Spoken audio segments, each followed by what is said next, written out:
Hey guys, my name is Sabir Bhatti, and a very warm welcome to the Sabir Bhatti Show, the place where I interview interesting people with interesting perspectives. And today's guest is professional photographer Inzajeano Latif.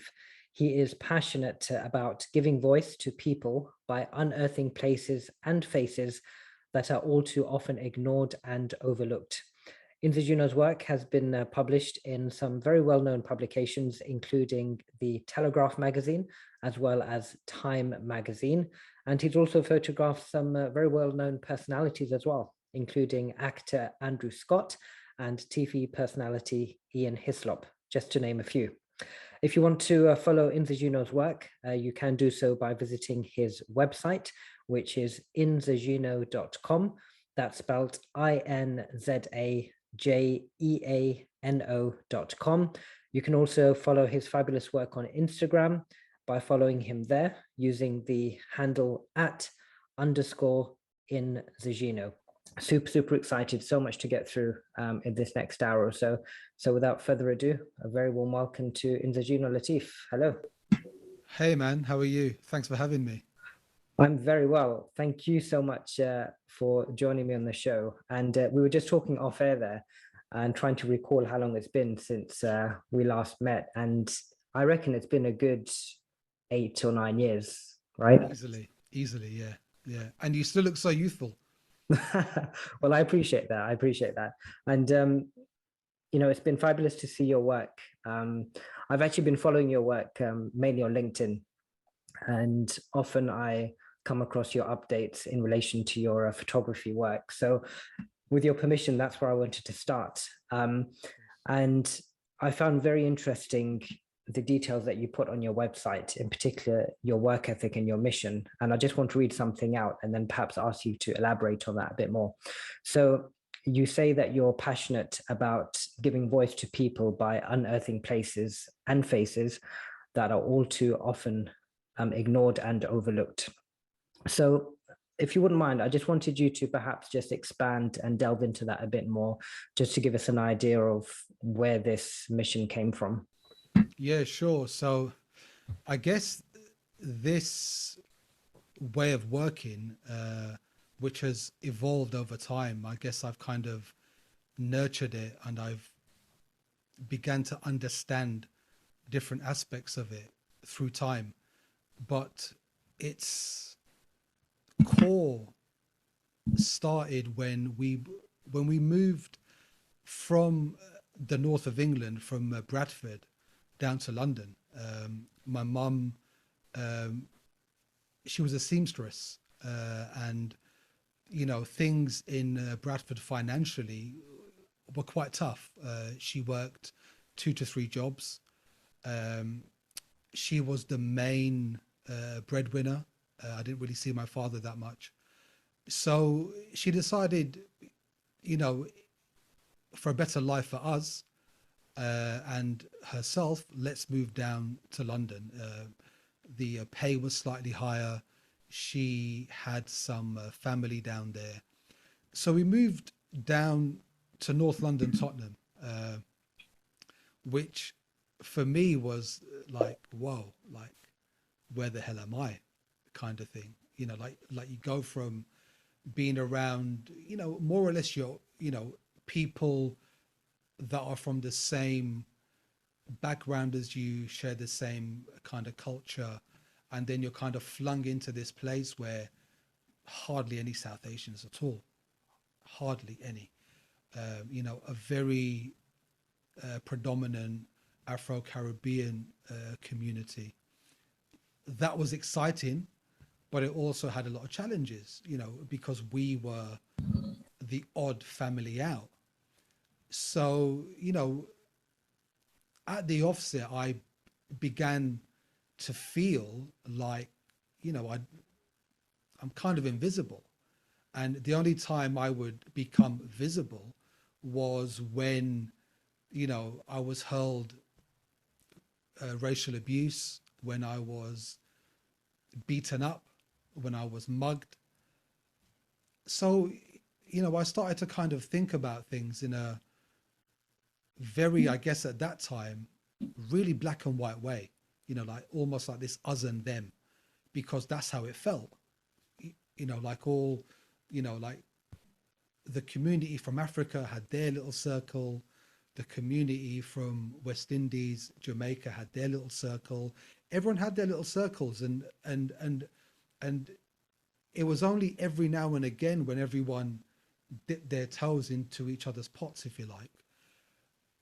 So I, started to, from these experiences, what emerged was, I am a bit of an outsider. I am, at least I was made to feel at that time, really different. So then you start to get into this like micro separation, when the fact of the matter is every person of color is going through the same struggle, especially in areas like Tottenham. So many years later, in around 2006, I decided to take up photography. Now, I'd always been involved in arts in some way. Before this, I ran music labels. I was a DJ, a very popular DJ. I'll mention no names. So the whole idea of art as a statement, art as a vehicle for change, art as an excuse to an extent to kind of say what you feel, to express yourself, was always there. And, through starting photography, it became really apparent very quickly that I have found this new language, this Yeah. new way of being able to convey the message of not only myself, who, I'm also that invisible person. I'm also the underrepresented person. So, like in the statement you've read, as much as that is about the people that I care about, it's equally about me in Yeah. well, so that's what started things off, and that's what started to kind of take me down this road of exploration, of realization, Yeah. and of shock and of horror, because the more you read, the more you research, the more you explore, the more you understand how corrupt the system is, and how the system is very much designed and maintained to to not allow people of color and also people of a lower class. It doesn't allow us to get ahead, or at the very least it makes it very challenging for us. Yeah, sure. That's where the journey began. Right. No, thank you for sharing that. And that's very interesting you say that. And I guess that leads very nicely onto another piece of writing that I saw on your website as well, which is, I guess, a bit of a follow on to what I read out earlier. Now, this is your description of your work and what your work means to you and how you go about creating the stories that you do. So you say, when I create, I invest time in people, frequent their places to begin to understand the spaces they inhabit and begin to understand them.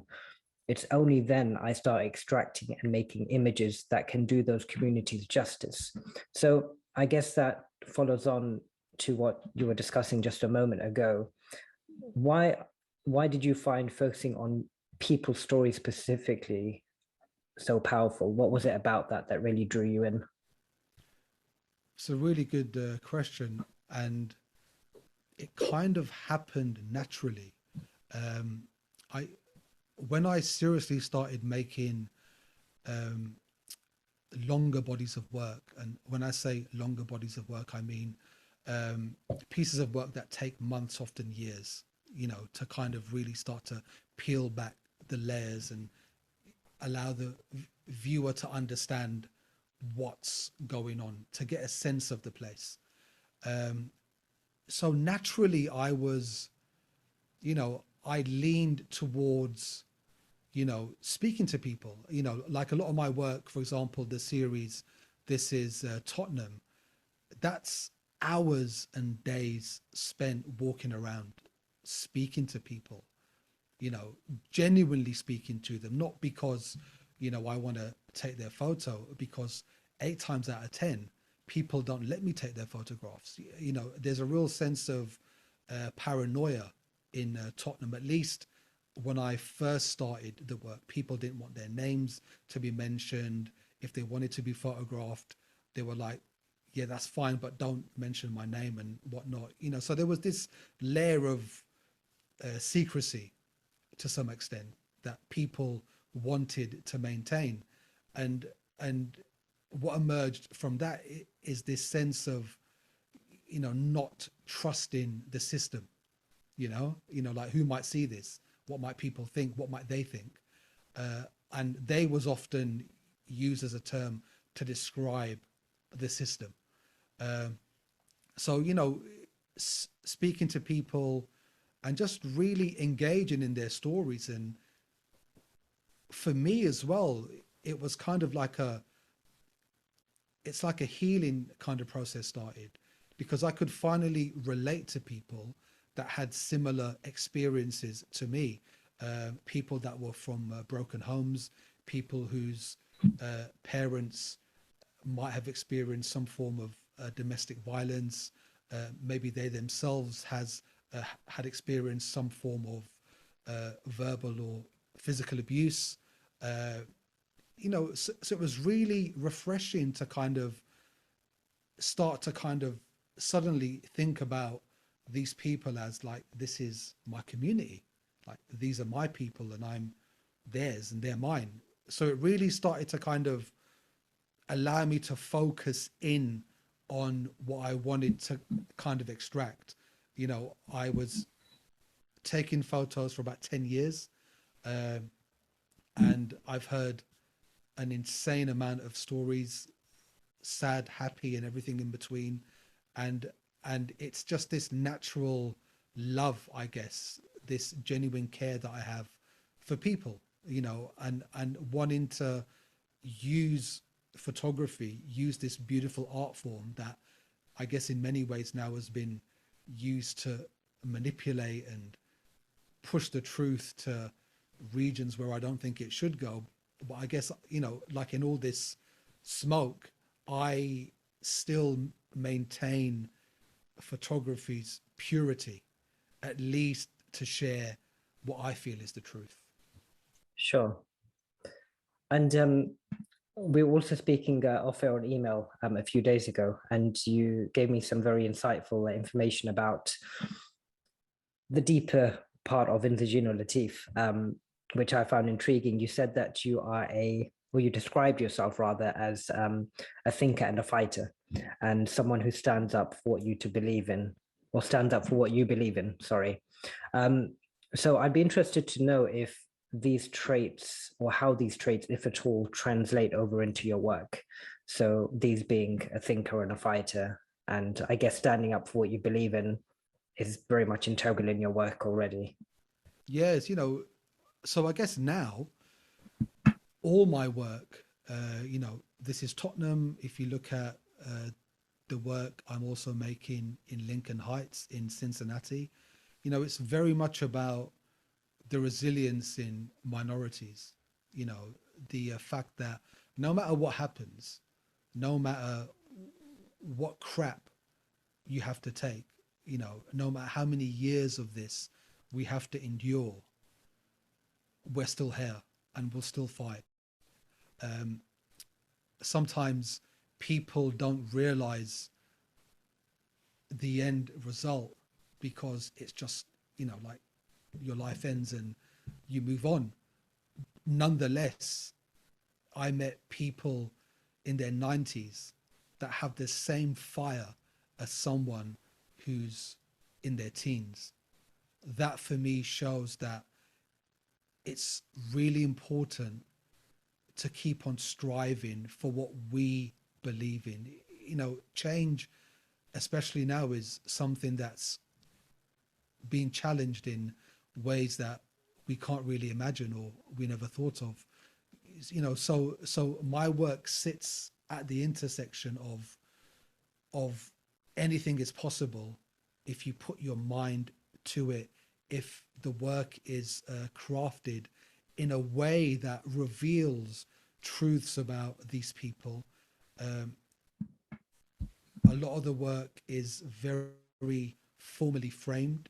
Uh, that's on purpose. I want the images to confront the viewer. There's usually text. Sometimes it's written by myself. Sometimes I work with writers. So, for example, with this is Tottenham. I was so lucky to get a professor of urban studies from the Buffalo University, Professor Henry Taylor, who's like who wrote a fantastic piece about the whole idea of Tottenham, what it means. From his experience, he's worked in similar areas like Tottenham, because Tottenham is not a one-off. Lincoln Heights is a Tottenham. He was describing spaces in South America that are Tottenham. I've lived in South Africa. I've seen areas that are Tottenham. So everywhere in the world, the same fight is being fought, and for me, this work feeds into that fight, and hopefully allows conversations to be had from a different perspective, as opposed to the same old kind of politics or media kind of outlet, just a different way. Yeah, sure. Now, of course, as well as this fabulous work that you've been involved in helping people tell their individual stories, it was very nice to also see on your website that you've been, or your work's been published in some very well-known publications, including, I believe it was Telegraph magazine and Time magazine, if I'm not mistaken. Is that right? Yep.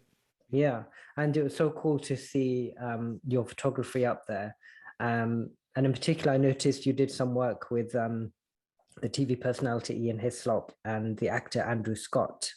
So I found that really interesting, and I was excited to ask you this question because I know you do some tremendous work by giving voices to underrepresented people and communities, but you also have been exposed to the other side of the photography world, where you're often working with well-known personalities and publications. So how have you found that transition personally of switching hats, if you like, from one type of photography to quite another? Yeah, I guess for me it was quite easy. Right. And I guess I say that because there was so much learned experience in the background. So when I started to kind of do these editorial shoots, I really had a sense of what I wanted, how I wanted to kind of work as well. So and one of the main things about my approach is I'm not going to compromise. I'm gonna, like, whatever work I do, I want it to have my look. So when people see it, they know, oh, that is Inzajeano's work. Maybe due to the composition, the color, the lighting, etc. So for me, it was an easy transition. I'm used to working quick. Often with a lot of these jobs, often with a lot of these jobs, you only get like a few minutes, literally a few minutes. So I would go there early. I would compose my shot first, and then when, say, the actors or whatnot were ready, I'd say, look, guys, let's go. Bang. In the frame. I would mostly shoot film. So on one roll of film, I had 10 shots, and that's all I do.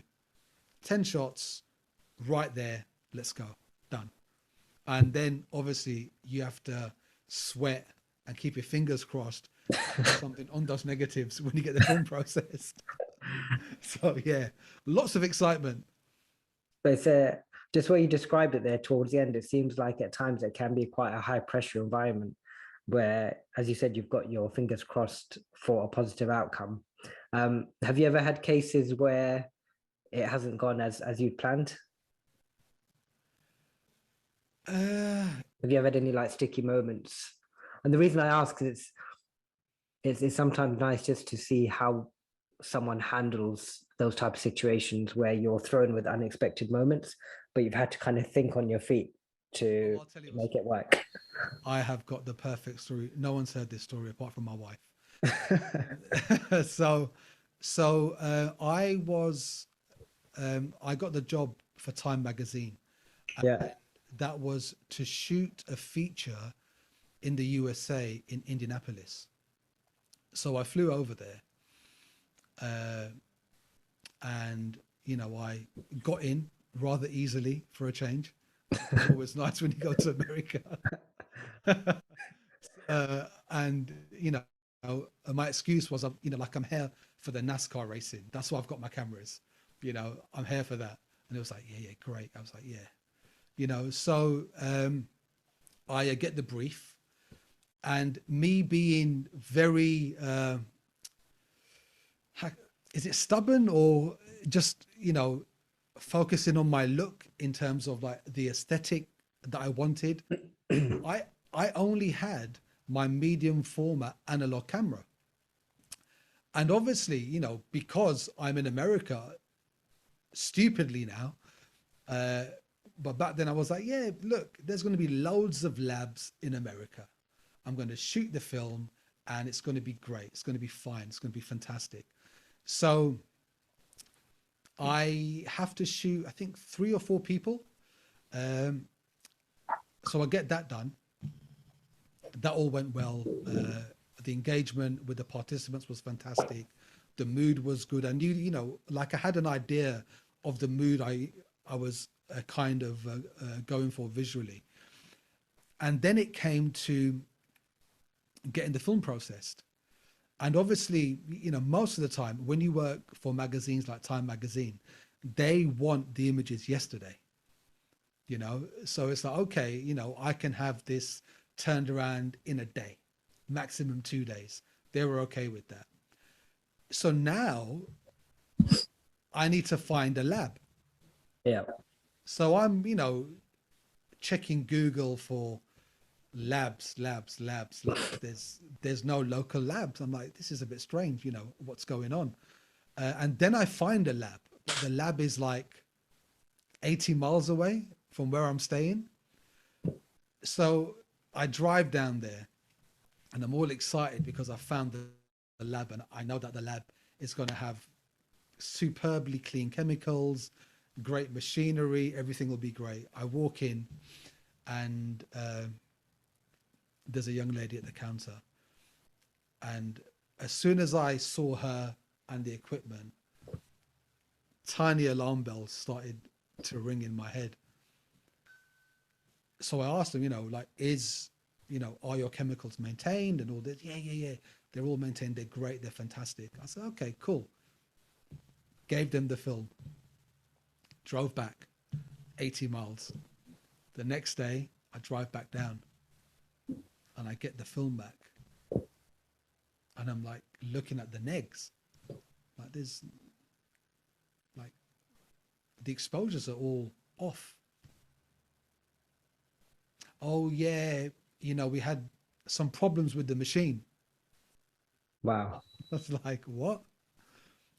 Okay. Nothing you can do. Nothing you can do. There was something on the negs. It just wasn't the density that I'm used to. Anyway, next step. Need to get them scanned. Of course, I'm in America. Everyone's got a scanner. Scanners are available everywhere. Of course not. Of course not. Why would a scanner be available? There's a certain type of scanner you need when you scan film. Well, there's a few different types. No one had them. Then I call up one organization. Yep, we've got one. You can borrow it. Last minute. Oh no, something's happened. You can't use it. Then I call the Library of Indianapolis, begging, like crying on the phone, like, do you have anything that I can use to scan film? The lady goes, yeah, we do. I said, what have you got? Oh, we've got a Nikon scanner. I was like, oh my God. Thank you. Thank you. Now, I get there. Obviously, you can't have everything. There was no glass holder, so the negs wouldn't stay flat. Anyway, I scan. I get the best out of the scanner. Um, the images are very moody. They are very grainy. I send them off to the editors at time, and then I don't hear anything back for like 3 days. And I kid you not, Sabir, I am almost in tears. I'm like, they've seen these images, they don't like them. This was the chance I had, and I've blown it. Everyone's gonna know that I can't be trusted. And then when things were getting really low and I was sweating, I didn't sleep, I didn't eat, I was highly anxious, and I was dripping with sweat for at least 24 hours, like at least. Then I get a email. Hey Inza, these are amazing. We love them. I showed them to the head photo editor. Wow. She is loving them. We love the mood. We love the grain. I'm like, yep, that's exactly what I was going for. So I guess to an extent, the moral is that, as long as you get something and you can make it work, just go with it. Just go with it. Because at the end of the day, look, there's nothing more you can do. Yeah. Your intent, commitment, your perseverance was all 200%. Like if the images are not 100, but they're 85, you can make up the shortfall when you scan them, and like you work on the images in Photoshop in some way, which I did. Not much, but I did, and the images you see on the website, they are the images that I sent them. Right.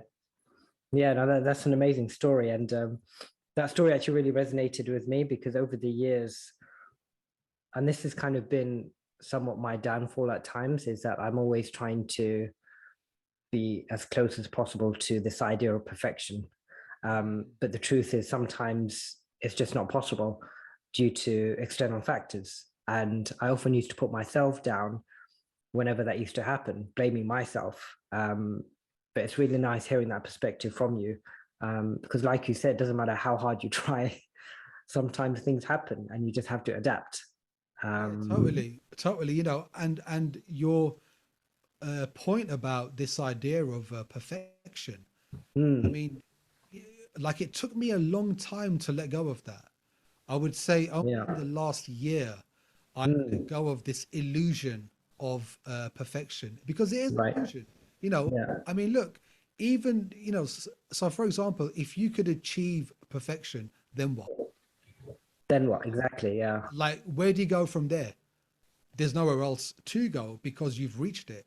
So for me, it's about the journey, and the processes are far more valuable than this ludicrous idea about, oh, it has to be perfect, or I can't show anyone because like the color's slightly off. Like ultimately these Yeah. days, especially like in the photographic industry, not a lot of people know, and not a lot of people care. you know so do yourself a favor, let go, let things out, throw your work out there, throw yourself out there. Life is all a learning experience. Like there's no such thing as perfection. It's simply an illusion. Wow. Yeah, no, it's a fabulous insight, and yeah, very thought-provoking. Now at the beginning, when you started sharing the story, you said perhaps only one other person knows about this story, which was your dear wife. And I know when we were speaking again off air a few days ago, you mentioned that getting married was quite a profound moment in your life. Um, so with your permission, I'd love for you to share with us the effect that marriage had on you, and why you believe that marriage was so profound. Yeah, yeah. So um, my wife is from Slovenia, Okay. and she's also an epidemiologist. Uh, so she's well educated, and she's also very intelligent. And she's got a lot of life experience. Like her work has allowed her to see the world. And so, we got married, and you suddenly realize that you really have to let go of your ego. And at the start, that's bloody difficult Mm. because, you don't realize that, all these things that you're doing is because of your ego, and you're allowing your ego to get in the way. So there's that. Then also, my wife questions everything I do, everything I do, you know, and I love her for it because it's it's made me think about everything I do. It's made me learn. It's made me appreciate, and it's made me let go of a lot of the burdens that I used to carry as well. We touched on this idea of perfection. Uh, you know, I've held so many things back because I felt that they're not ready. And then you have to ask yourself, when will it be ready? You know, and my wife has always been this amazing, supportive voice. So at the same time, she plays the devil's advocate, and at first that used to wind me up. I couldn't handle it. I couldn't handle it. I was like, no, no. But now it's like, you know what? That's made me a better person. It's definitely made me a better person. It's made me look into myself. It's made me step back and look at situations that I otherwise maybe would have dealt with in an obstructive way. Then, due to her, I've experienced more of the world. I've experienced parts of the world that um, I would never go to usually. Once we were stationed in the Gambia, and she was doing a survey on malaria, which meant that we had to go and stay out in the field. So the field is when you go like deep into the countryside of wherever you are staying. And like me being this Westerner, whether I like it or not, uh, I was like, man, I can't handle this. Like the toilets are mad. There's insects everywhere. I'm sleeping on a crazy mattress. It's 40 Celsius. There's no air conditioning. And I would have a meltdown. I would literally have a meltdown because, like you go there almost with this Western arrogance. And Mm. I realized really quickly that, damn, that is everything about that is wrong. You know, everything about that is wrong. Because on the other side, the people that we stayed with gave us their room where they would normally stay. That's a blessing. They gave us both their fans. That's a blessing. So it's, learning to kind of be more grateful about things, put things into perspective and understand that no matter where you go, you won't get everything you want. And that's okay.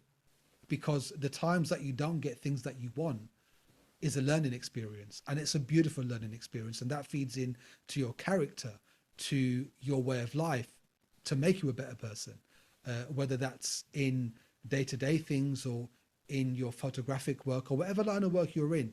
If you can embrace what seem to be as challenges, all of a sudden you see them as gifts. So I every day I thank God for meeting my wife because she has taken me on such an amazing journey, and she still is. So I'm deeply, deeply thankful for that. Amazing, and that's so beautiful to hear. And yeah, I really appreciate you sharing that part of your life. Now, something else we spoke about a few days ago was this concept of being open to new learnings, and this is something that I've been grappling with myself over the last, I'd say, 2 to 3 years, because when I'd finished my time in TV working as a producer, at that time, I remember thinking, I know everything. I've learned a lot in the 5 years I'm here. Now I'm going to leave and put my energy into something else. But I've learned a hell of a lot and I'm kind of good to go. And I later realized, or soon after realized, that in fact, there's so much more yet for me to learn. And I was so wrong in thinking that I was kind of the finished article, so to speak. So that's something I've been grappling with recently over the last few years. And it was really nice to see you being open to say that, or being open and honest in saying that you've always been open to learnings because you feel the learning cycle never stops or ceases. So I'd be interested to know, with your permission, moments in your life where you really had to dig deep and ask those sometimes difficult questions in order to progress and to learn. Yeah, it's a good question. One experience I had was actually at my university. So towards the end of my third year doing my BA in photography, one of my images was selected as a final image for the Taylor Weston Portrait Prize. So I was a finalist basically. And it was an image of a female boxer. And this was back in 2009. So back then I was always, you know, my work was still about the underdog, you know. So in this case, photographing females who play the supposedly gentleman sport, which is boxing. Now, that brought a lot of publicity to the university. And with the promises, there were all these other things. So one of them was, yeah, look, stay here, we'll get you lecturing, we'll get you teaching. And then when you finish, you know, you can continue to work as a lecturer in some form. I was like, that sounds great. This wasn't the case. This just did not happen. They favored a white colleague of mine over me, you know, which at the time was very hurtful. You know, I mean, all I've ever wanted from anyone is just be straight up. Yeah. You know, if there's something you can do, say it. If there's something you can't do, let me know. It's all good. Life goes on. So that for me was a really sort of pivotal moment, because I'd already invested in their masters, which for the record was absolutely hopeless. It was badly organized. It wasn't in tune with what photography was about in any way, shape or form. But what it did do, it got them a lot of students in. It got them a ton of students. You know, I recall getting tons of emails from potential students asking me about the course and my image. So, you know, so I realized then, I was like, wow, okay, you know, now I have to think about, you know, sort of going it alone once I leave university. And that was a very harsh lesson, because you know, like in many ways, yeah, fine, I was let down by my lecturers, but at the same time, you know, I shouldn't have really expected anything from anyone, if I'm very honest with you. But I put a lot of loyalty into everything, and I guess I also put a lot of my emotions into it, into that whole scenario and experience. But suddenly you have to realize and wake up and think, okay, now you have to start something else. and you have to pursue being a photographer full time. It's already a very, very challenging industry. It's already an industry that's very insular. It's all about who you know. It's not really based about talent in many, many ways. It really isn't. It's also an industry that's run by very old white men. So there's a few kind of gatekeepers here and there. This is not an obvious thing, but when you're inside, you realize that.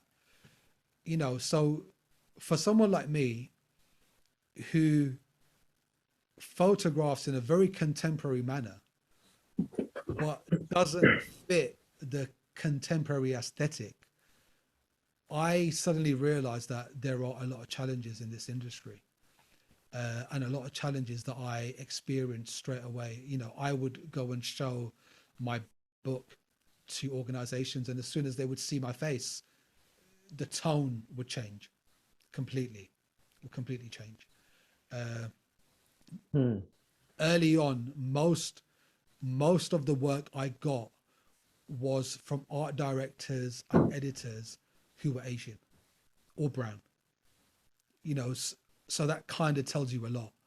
And I'm greatly thankful to them for seeing more than just me, seeing the work for what it is. So you learn the lesson that even though there's all these challenges, are you going to stop? Are you going to just do something else? Or are you going to tear down every damn wall that comes in your way? I chose the latter, and I'm still tearing down those damn walls every single day, Sabir. Believe me, it's a fight. But the beauty is that the work I make out of my lived experiences, I feel will resonate more and will stand the test of time.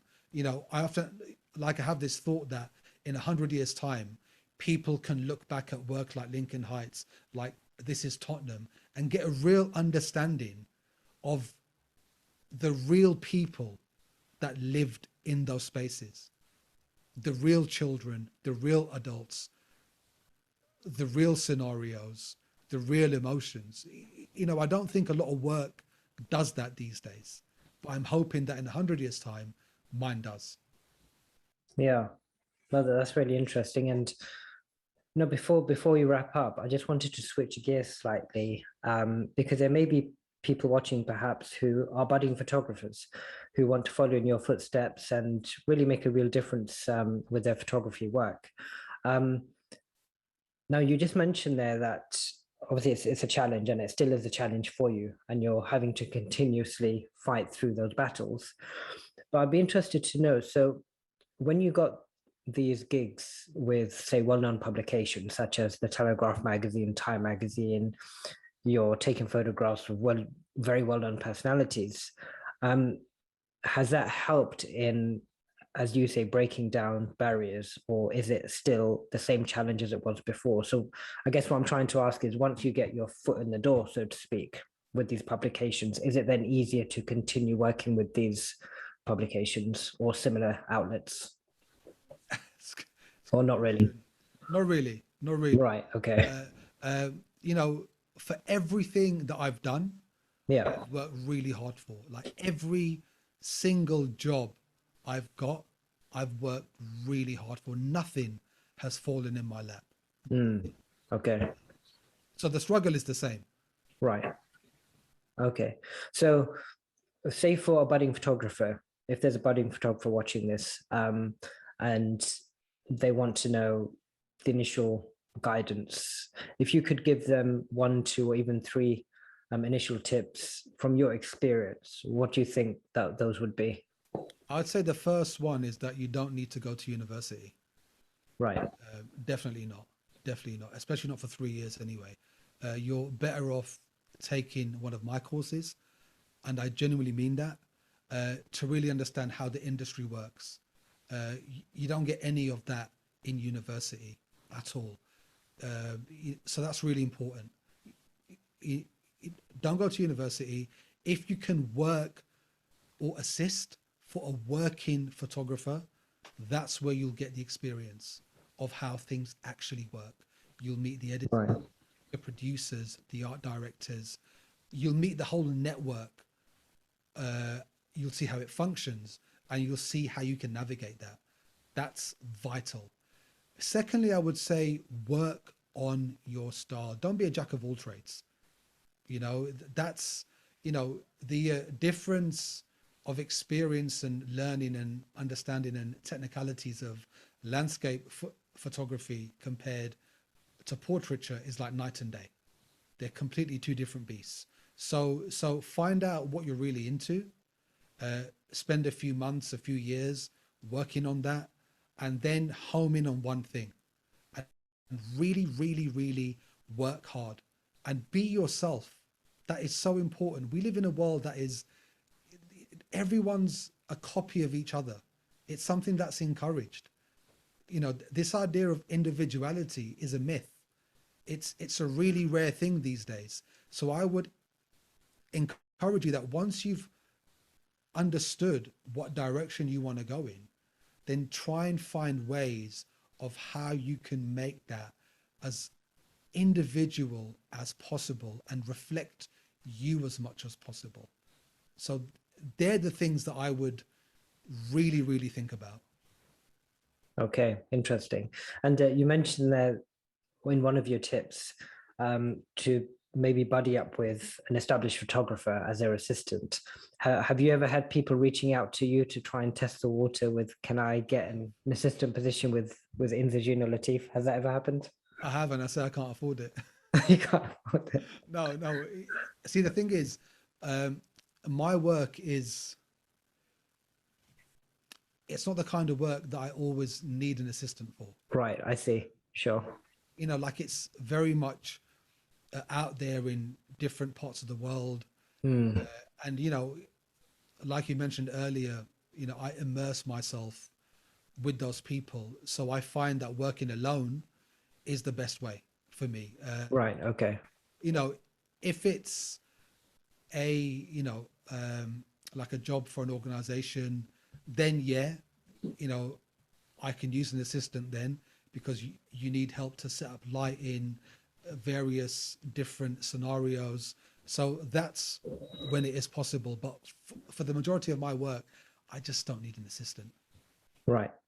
I understand. But you deeply encourage people to reach out to certain photographers who may be open to this. Yeah. And also what's important, that don't just pick any photographer.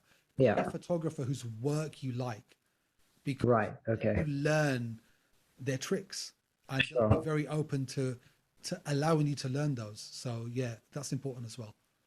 Brilliant. I think there's some wonderful tips there, which I'm sure people can take on and put into practice. Now, Inzajeano, before we wrap up, I just wanted to ask, were there any things that you wanted to mention that we haven't perhaps covered, or things that I've maybe missed out in my questions? If I have, then feel free to mention whatever you'd like. And I'd like to mention one thing that I'm really excited about that I've been working on for about a year now, and it's called 15-minute photo. And the idea behind this, so it's a workshop that I hold that lasts between 2 to 3 hours. And the idea is for everyone to use 15 minutes in their day to go out and take a photograph. You know, many people work at a desk for many hours of the day. They don't get the opportunity to explore, to get some air. So it's all about, you know, take 15 minutes, go out, take a photograph, and let's have a conversation about it. That's the basic idea about the workshop. So that's what I'm doing now, as well as all the other stuff that I continue to. Okay, brilliant. And I imagine people can find more about 15-minute photo on your socials as well. Yes, they can. Yeah. Okay. Brilliant. Well, look, Inzajeano, it's been an absolute pleasure connecting with you again after such a long time. I know you're leading a busy life with all the things that you're involved in, so I really, really appreciate the time you've taken out. As we mentioned earlier, there are lots of ways that people can follow your work, get in touch with you. So just a quick reminder about those guys, how you can follow Inzajeano Latif's work. First of all, the website, and it's inzajeano.com. And you can also follow his work on Instagram using the handle @_Inzajeano, spelled exactly the same way as the website's first name. I have been following him on socials, especially LinkedIn and Instagram, and he's very meticulous with his work. He's updating his work on a regular basis, so please do go check him out on those platforms, in particular the website and Instagram. You've been watching the Sabir Bhatti Show. I hope you've enjoyed this episode. I will include all details about Inzajeano in the show notes at the bottom on the description. So just in case you missed what I mentioned, I'll include it all in the links below. So yeah, thank you for watching, and until next time, take care of yourself. Enjoy the rest of your day. Take care. Bye-bye.